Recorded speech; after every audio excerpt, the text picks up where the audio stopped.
Muling sinubok ng panibagong lindol ang ilang taga Davao Oriental na hindi pa lubusang nakakabangon sa pagyanig doon nung nakaraang taon. Mahigit 1,000 estudyante roon ang hinatira ng tulong at regalo ng GMA Kapuso Foundation. Mahigit 1 dekadang pinaghirapan at pinag-ipunan ni Ruth sa pagtatrabaho bilang caregiver sa ibang bansa ang kanyang bahay.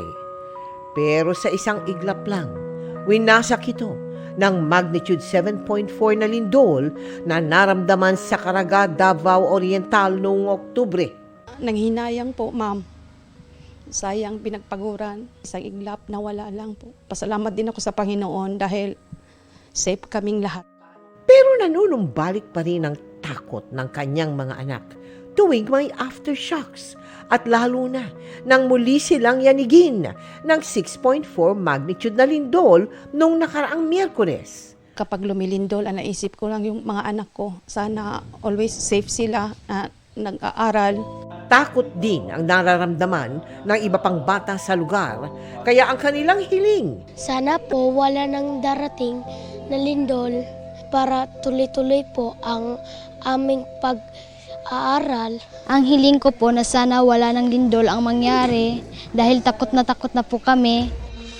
Para mapawi ang bigat na kanilang nararamdaman, nagtungo ang GMA Kapuso Foundation sa Caraga para maghatid ng mga regalo, laruan at food packs na inihanda natin para sa 1,000 grade 1 hanggang grade 6 students mula sa 9 na paaralan doon.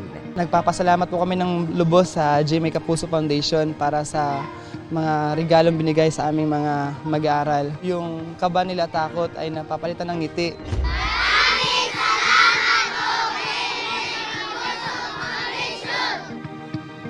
At sa mga nais makiisa sa aming mga projects, maaari po kayong magdeposito sa aming bank account o magpadala sa Cebuana Laurier.